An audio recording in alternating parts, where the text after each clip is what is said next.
Hello class 6 बच्चों। आज हमारा हिंदी का टॉपिक है सर्वनाम।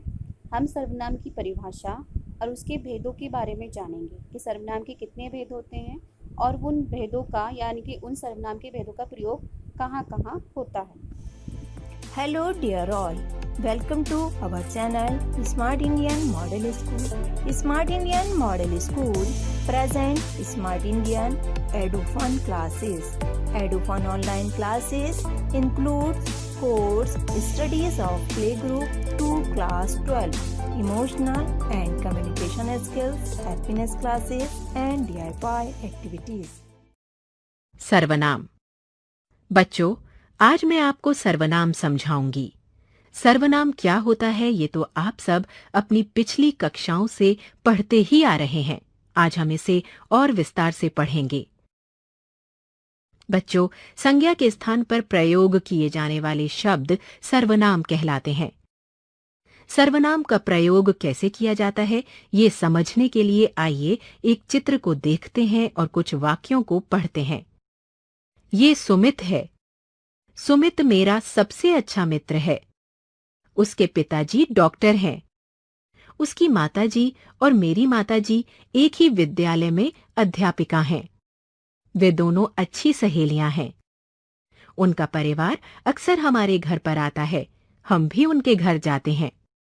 बच्चों, इन वाक्यों में आपने देखा यह, मेरा, उसके, उसकी, वे, हम, हमारे, मेरी, उनके, उनका आदि सर्वनाम शब्द सुमित तथा उसके परिवार के अन्य लोगों के लिए प्रयोग किए गए हैं, इसलिए ये सर्वनाम है। आइए अब सर्वनाम के भेदों को समझते हैं। सर्वनाम के 6 भेद होते हैं। सर्वनाम का पहला भेद है पुरुषवाचक सर्वनाम। बच्चों, जिन सर्वनाम शब्दों से वाक्य बोलने वाले, सुनने वाले तथा जिनके बारे में बात की जा रही है उनके बारे में पता चलता है, उन्हें पुरुषवाचक सर्वनाम कहते हैं।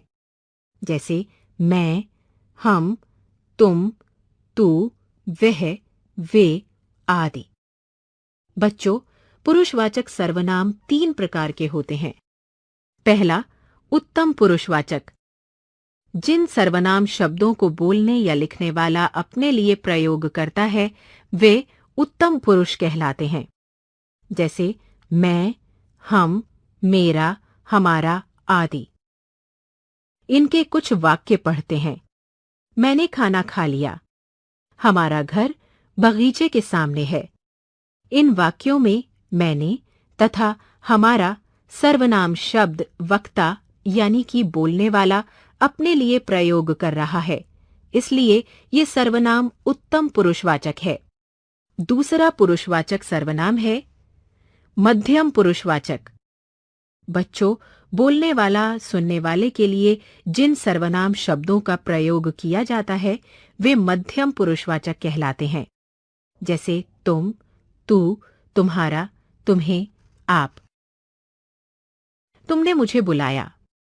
आप क्या कर रहे हैं? इन वाक्यों में तुमने और आप सर्वनाम शब्दों का प्रयोग बोलने वाला, सुनने वाले व्यक्ति के लिए कर रहा है, इसलिए ये सर्वनाम मध्यम पुरुषवाचक हैं। तीसरा पुरुषवाचक सर्वनाम है अन्य पुरुषवाचक। बच्चों, बोलने वाला जिसके विषय में बात करता है या जिसके विषय में कुछ कहता है वे शब्द अन्य पुरुषवाचक कहलाते हैं। जैसे वह, उसने, वे, उन्होंने आदि। इसके कुछ वाक्य पढ़ते हैं। वह कोने में खड़ा रो रहा है। उसको भी खाना दो। इन वाक्यों में वह तथा उसको शब्दों द्वारा वक्ता सुनने वाले के नहीं बल्कि किसी तीसरे व्यक्ति यानी कि किसी अन्य व्यक्ति के लिए कर रहा है, इसलिए ये सर्वनाम अन्य पुरुषवाचक है। अब सर्वनाम के दूसरे भेद की बात करते हैं।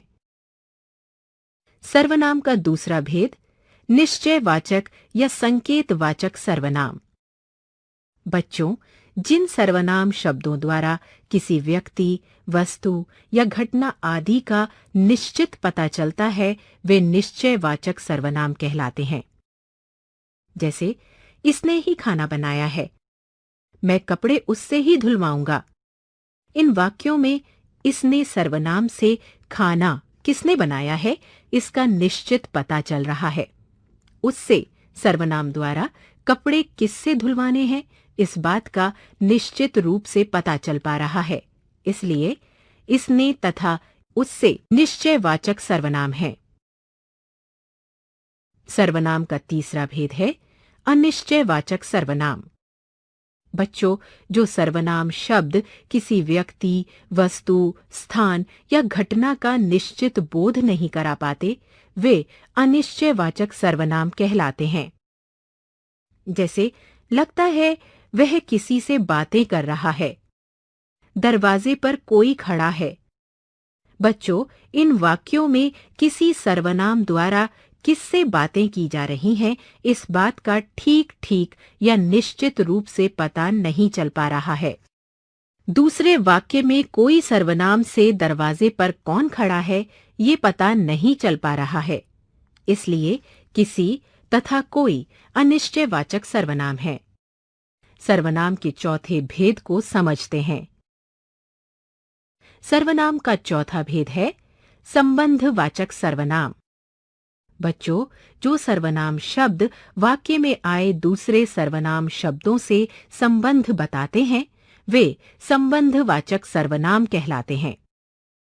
जैसे जिसने तुम्हारी सेवा की उसे इनाम दो। वह आया है जिसे आपने बुलाया था। बच्चों, इन वाक्यों में जिसने और उसे सर्वनाम द्वारा सेवा करने वाले व्यक्ति के बारे में बताया जा रहा है, यानी कि जिसने और उसे सर्वनाम सेवा करने वाले व्यक्ति से संबंध प्रकट कर रहे हैं। दूसरे वाक्य में वह तथा जिसे सर्वनाम का संबंध आने वाले व्यक्ति से बताया जा रहा है। इसलिए जिसने, उसे, वह, जिसे संबंधवाचक सर्वनाम है। पांचवां भेद प्रश्नवाचक सर्वनाम। बच्चों, जिन सर्वनाम शब्दों का प्रयोग किसी व्यक्ति, वस्तु अथवा स्थान के विषय में कुछ प्रश्न पूछने के लिए किया जाता है उन्हें प्रश्नवाचक सर्वनाम कहते हैं। जैसे दरवाजे पर कौन खड़ा है, तुम कहाँ जा रहे हो। इन वाक्यों में कौन तथा कहाँ शब्दों का प्रयोग किसी से प्रश्न पूछने के लिए किया जा रहा है, इसलिए ये प्रश्नवाचक सर्वनाम है। सर्वनाम का छठा तथा अंतिम भेद निजवाचक सर्वनाम। बच्चों, निज का अर्थ होता है स्वयं। इस प्रकार जिन सर्वनाम शब्दों का प्रयोग स्वयं, अपने या खुद के लिए किया जाता है उन्हें निजवाचक सर्वनाम कहते हैं। जैसे अपने आप, स्वयं, खुद आदि। इसका वाक्य पढ़ते हैं। उसने अपने आप ये चित्र बनाया। इस वाक्य में अपने आप सर्वनाम चित्र बनाने वाले के स्वयं के लिए प्रयोग किया गया है, न कि किसी दूसरे के लिए। इसलिए ये निजवाचक सर्वनाम है।